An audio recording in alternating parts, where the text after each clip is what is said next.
नव्या ने वेट्रेस की job join करने के बहाने होटल में आरव को ढूंढना शुरू कर दिया था।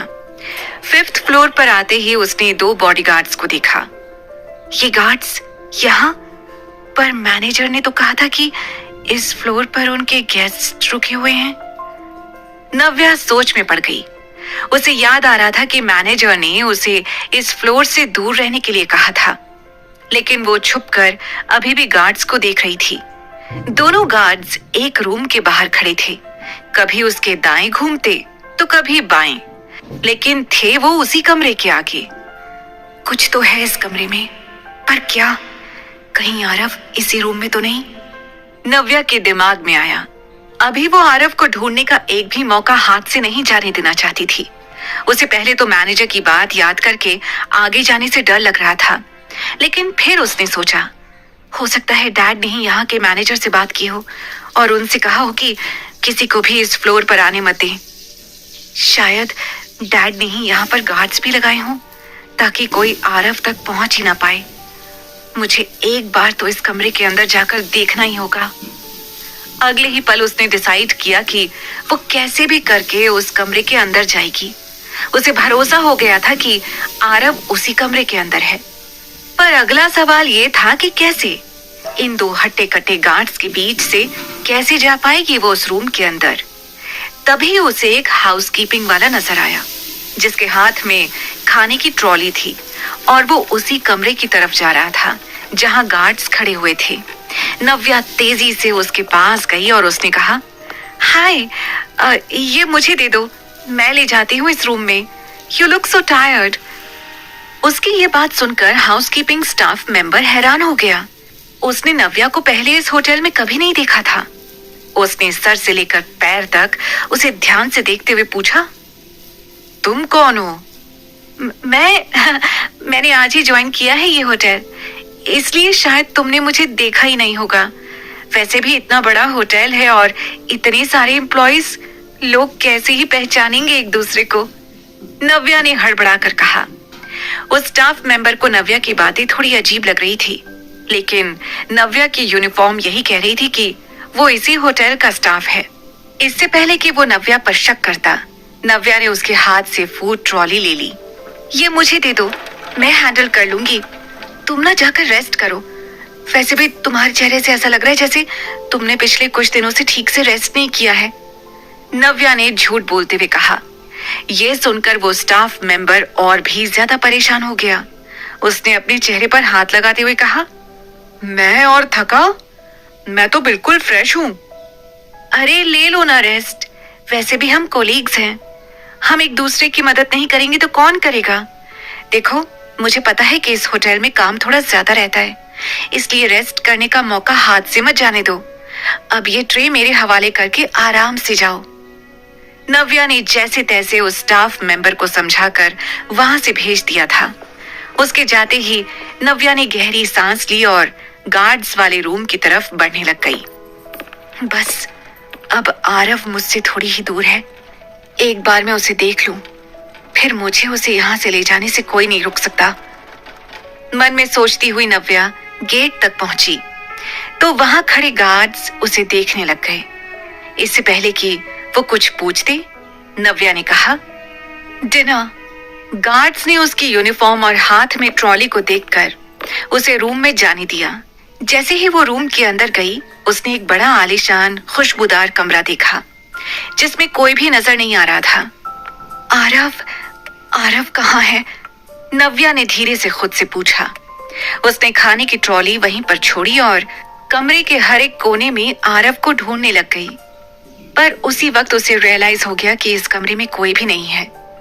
ये कैसे हो सकता है? जब ये कमरा खाली है तो बाहर खड़े वो गार्ड्स खाली कमरे की पहरेदारी कर रहे हैं। वो मन ही मन सोच रही थी।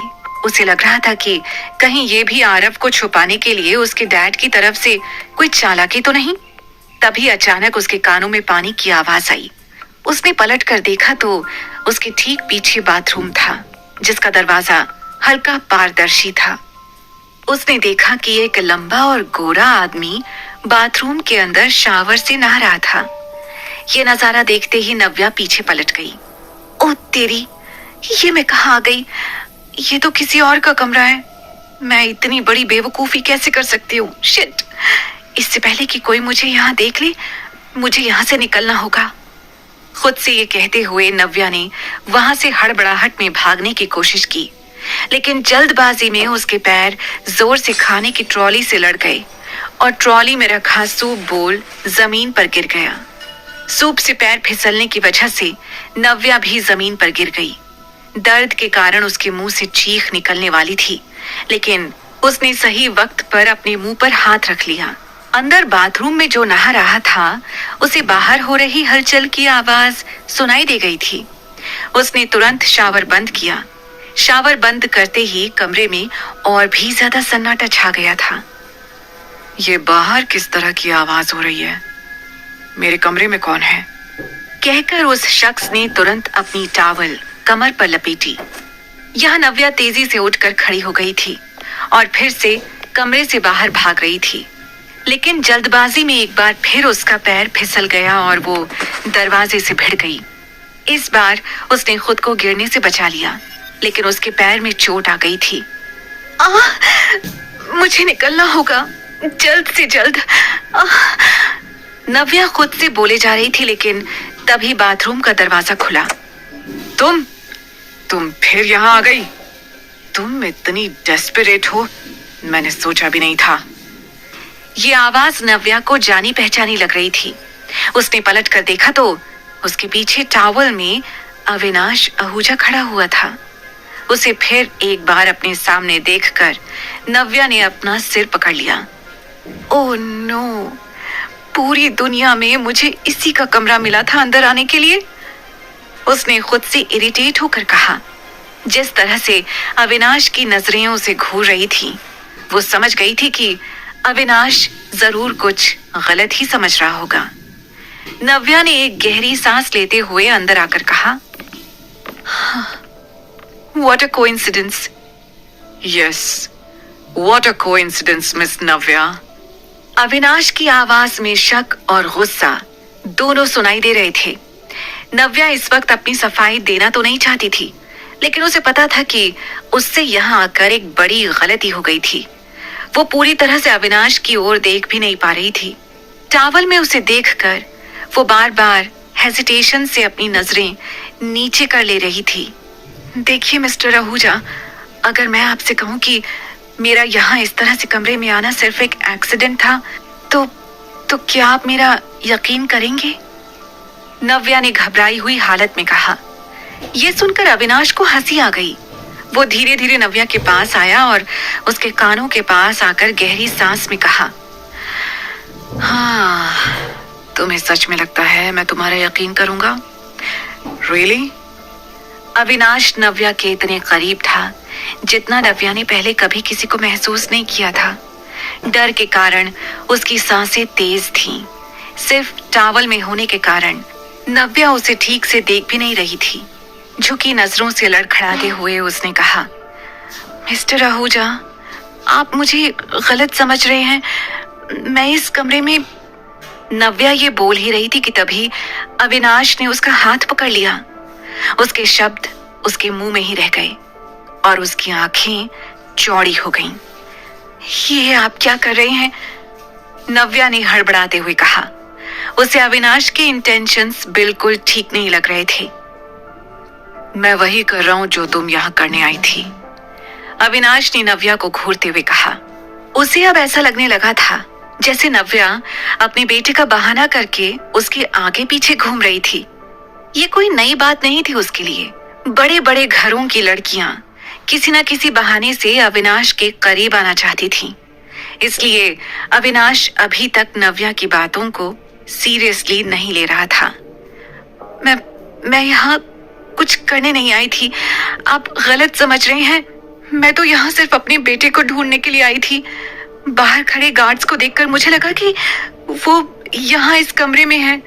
आई एम सो सॉरी, नव्या ने घबरा कर कहा।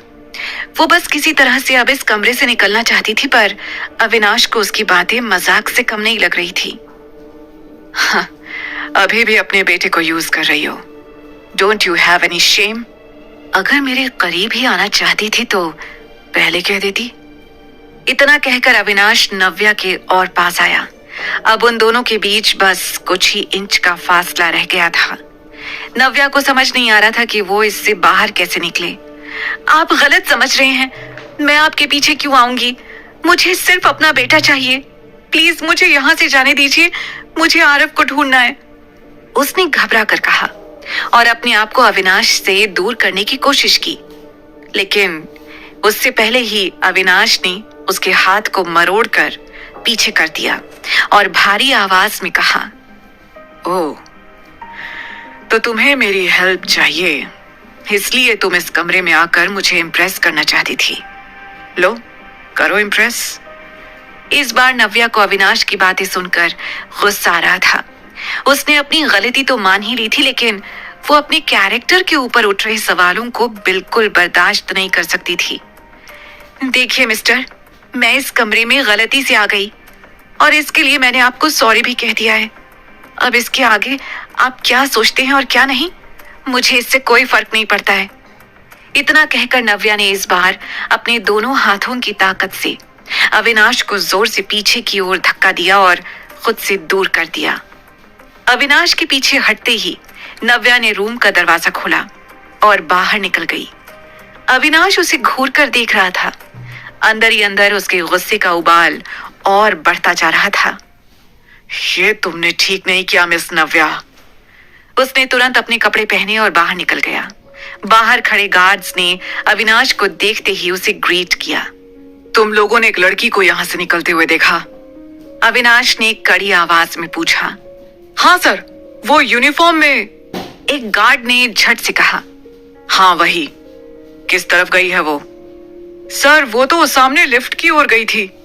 तो जाओ ढूंढो उसे, फाइंड दैट गर्ल नाउ, चिल्लाते हुए अविनाश ने कहा और अपने गार्ड्स को नव्या के पीछे भेज दिया। यह नव्या ने लिफ्ट के ठीक बगल वाली सीढ़ी ली और भागते हुए नीचे वाले फ्लोर पर आ गई।